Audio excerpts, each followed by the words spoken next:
I'm Theseus. This is a video about how I use the Unity to make the Pilgrimage video game, and I'm gonna show you some basic tricks and some more advanced one.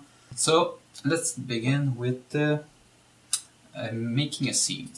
So this is the factory scene, and you see over here that the red and the green squares are not part of the game. They're just gizmo on top of the UI to help me figure out where are the collision box and some trigger box. Let's say I want to put a box on my scene. I have an image that was already imported. You can drag and drop the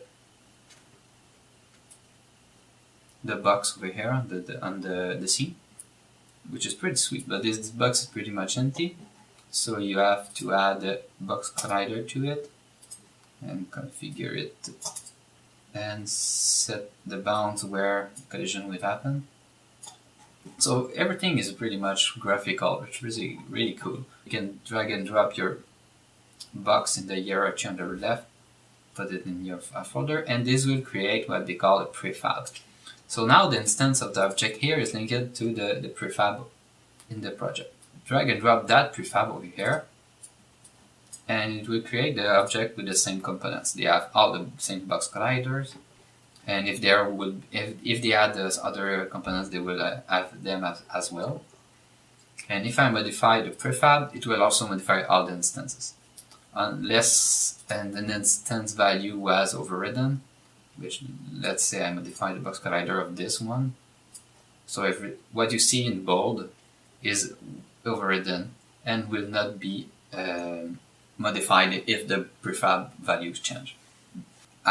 Sometimes I need to access a specific position in the scene from the script. Let's say if I want to create a character at this position when you enter the factory for the first time. So if you look at this X over here, there's two white X over here, and there's like 4 in this mess. So what does X do is that when you enter the factory for the first time in the factory intro cutscene, the character spawn over here, and it will run up to this X there. I do not want to look at my cursor and remember what the actual position changed and copy them in the script. And that's pretty neat too. If I modify the scene too, I can just drag and drop the X on other places, and that the script would use this new position as well. So the worker panic 1 and spawn point is here, and I just referenced that object from the code just to get the position. This is a special object I made, which is called a position marker. It's actually and there's a sub-child. It's just a big X to show so it can be seen from the editor. But that X will be removed when the game plays. But the position will be remembered though. So if you go into the cutscene here, I'll show you in Visual Studio how it works. Oh. Okay, so that's the factory entry cutscene. So I have variables for my position I needed. So where the workers spawn, where the first one stop to talk, and where they move to exit the factory. Okay. So I made a custom cutscene object because I did not like how the coroutine works in Unity. I think it had a limitation about it was cool to do something, wait a little time, do another thing, but sometime I wanted to wait a little time, but I wanted to interrupt it and go to the next step if the user do something, like click on his mouse. So I made my own cutscene framework. So it goes like that. All the script in the same method, and you have some waypoint that you can set up before continuing the remaining of the script. So everything is in one method. you just read along and you say, okay, that's what happened after it's that. So for example, when we start, the first worker move to this point, and when it stopped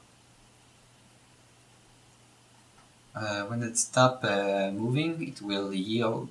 Call this the yield method on this one. I'll come to that later. And worker 2 is more simple. It just move to this point, and when it's done, it look at and it just vanish and go out of the scene. Okay, and the worker 2 move that, and meanwhile, so they start walking. You wait for half a second, and they start talking. So they say help us, and machines are going crazy, and that text is shown will be auto hiding after 2 or 2.5 seconds. And while this, so you start showing text, you wait 2 seconds, and you also wait for the first worker to finish his move. So you wait that it's finished 2 seconds and that the move is finished before looking south, looking panicking, and okay, and the main character go look north, so they talk to each other. And the first worker is talking, so it will show this text. It will auto hide after 5 seconds. We also wait for a click. So if either a click happen or after 5 seconds, the text will hide automatically. And when it hides, it will yield. Now let's talk about extending the editor, which is something I really like about Unity. In the long run, I think it's a good move. It's a good decision to do, but it really slows you down in the beginning to make your first scenes and your first demo. When you create an asset, you right click. One of the way you can do it is right click on the hierarchy, and I added the Pilgrim menu, which contains battle zone and the position marker. So these two objects are objects that I wanted to either create frequently instead of searching my prefab in my assets folders. I wanted to have links over here. So basically what it does is the battle zone, it just search for the battle zone prefab. Let's look at how we do that. In the battle zone script, which is the main script that is attached to the battle zone prefab, I added the static function create menu prefab with the correct annotation. So that says where in the submenu it goes, and it's wrapped with the compiler directive because this code cannot be run in production because that code is so small and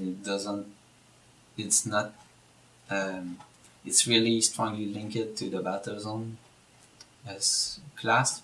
I did not create a class specifically to extend the editor. And another way to extend the battle zone I did is to how I draw the red box around it. So if you go into the battle zone object, and there's a special method called a special function called the undraw gizmos, which is a function that is called by the Unity editor. It's inside the battle zone class. That is why when you go in the gizmo menu, there's a special item called battle zone. Well, that's all. So if you like the video and would like to learn more about how it works inside, please like the video. You give me a thumbs up, so I know that you like the video and you would like to know more about it. If you need more information specifically to what I have presented here, use the comment section. I will answer to you as soon as I can.